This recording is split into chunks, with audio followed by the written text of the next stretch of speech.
Hey guys, it's Jasmine. Welcome back to my channel. Today I am posting up a video of my interview with Richelle Mead. At YallWest this year, my friend Naomi from Confessions of an Opinionated Book Geek and I got to interview Richelle Mead.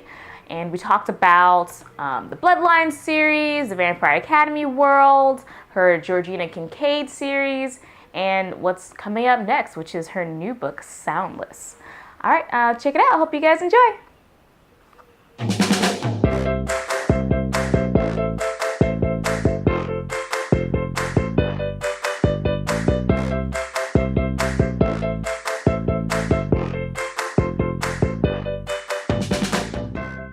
I'd probably bring The Mists of Avalon by Marion Zimmer Bradley. That's just a childhood favorite about King Arthur. It's also like 1,000 pages, so I would have, extra reading. Another favorite is Good Omens by Neil Gaiman and Terry Pratchett, just because it's good to have a little humor. And then for a third book, I'm trying to think what else I read over and over. Kind of a favorite from my teens was the Dragonlance trilogy by Margaret Weiss and Tracy Hickman, which it was this high fantasy sword and sorcery thing, but it was great and it taught me how to write cliffhangers. So I'd probably bring one of those too. I know who to blame now. You can 100% blame them. For me, half the time I don't even think about the supernatural aspect of it. I'm just trying to write relatable characters that will draw people in. And I think to really do that, you have to do a mix of things. One is to make a character that we can admire. It's someone you can respect for their strength and their conviction, but at the same time, if they're too perfect, none of us can relate to them because none of us are perfect either. And so you do need someone who's flawed, someone who makes mistakes, and you need to make them experience emotions that we go through as well. I'll read books that are just fantastically scripted and plotted, and the adventure is awesome, but the characters never really feel anything that I feel. And so it's a balancing act for sure, but you got to get all those things right, I think, for character. I did. I don't like it exactly because I see a lot of teenagers who sometimes read YA and think I need to get married when I'm 18 and start having kids, and I don't necessarily. It's for some people that is a choice that works well. I think for a lot of people it doesn't, and not because it's a bad thing, but because there are teens who don't realize the commitment of it and how much more of their life they can do. And so I don't ever want to be preachy either. So I've always kind of avoided that, and I've always had people talk about kids and marriage and even sex very, very thoughtfully and carefully because they're big responsibilities and big things.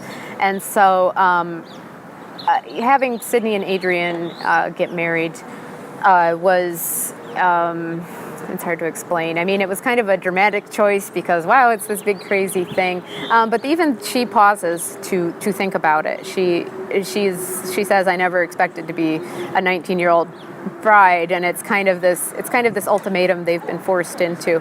And later in the series, they have to deal with some of the consequences of it. It's not easy. It's not always a perfect romantic happy ending, and that doesn't mean it's a bad marriage. It's just life. It's what it is. It's up and it's down.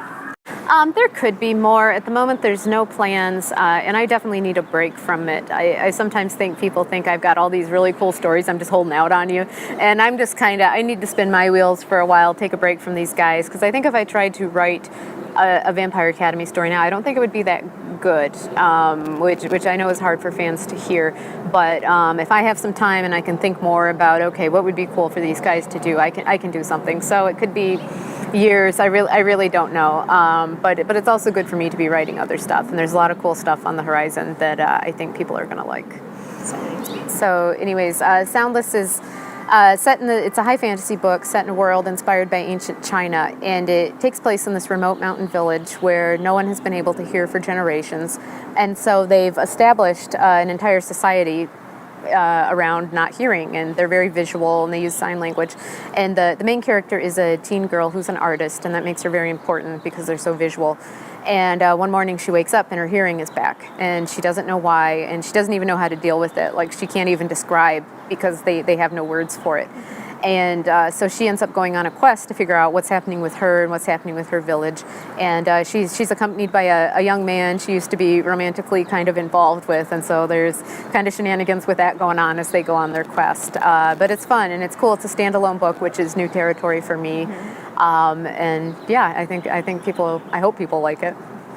There'll be a third Age of X book coming. It's called The Eye of Andromeda, and I don't have a release date for it.